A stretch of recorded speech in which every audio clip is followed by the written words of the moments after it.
സംസ്കൃതം, സാഹിത്യവും സംസ്കാരവും. അതിനോട് സംസ്കൃതത്തെപ്പറ്റി പറയുമ്പോൾ ശ്രദ്ധിക്കേണ്ട ഒരു കാര്യം, സംസ്കൃതത്തെ നമ്മുടെ ഭാരതീയ സംസ്കാരവുമായി ബന്ധപ്പെടുത്തിക്കൊണ്ടുകൊണ്ട് കാണാം എന്നുള്ളതാണ്. The wonder that was India എന്ന ഗ്രന്ഥത്തിൽ A.L. ബഷാർ അത് സൂചിപ്പിക്കുന്നതാണ്.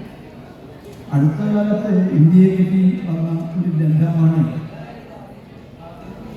ഹാർവാർഡ് യൂണിവേഴ്സിറ്റി കമ്പാരിറ്റീവ് പഠനത്തിൻ്റെ അധിപയായ ഡയലക്റ്റിൻ്റെ ഒരു പുസ്തകം.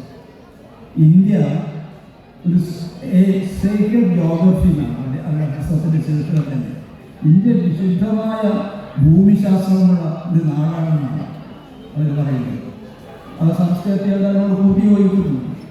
ഇന്ത്യക്ക് ലോകത്തെ എന്ത് പഠിപ്പിക്കാനുണ്ട് എന്ന അതിപ്രസിദ്ധമായ ബന്ധം മാക്സിമുള്ളവരുടെ മഹാനായ വേദാന്തി എന്ന് വിവേകാനന്ദ സ്വാമികൾ വിശേഷിപ്പിച്ച മാക്സിമുള്ള ഇന്ത്യക്ക് ലോകത്തെ എന്ത് പഠിപ്പിക്കാനുണ്ട് എന്ന് പറയുമ്പോഴും സംസ്കൃതത്തിൻ്റെ മഹിമയെപ്പറ്റി പറയുന്നത്. വണ്ടർ ദാറ്റ് വാസ് ഇന്ത്യ ചുരുങ്ങിയത് 12 സംസ്കാരങ്ങളിൽ ഒന്നിച്ചു ചേർന്ന ഒരു സംസ്കാരം എന്ന് ഇന്ത്യയെ വിശേഷിപ്പിച്ച A.L. ബഷാറിൻ്റെ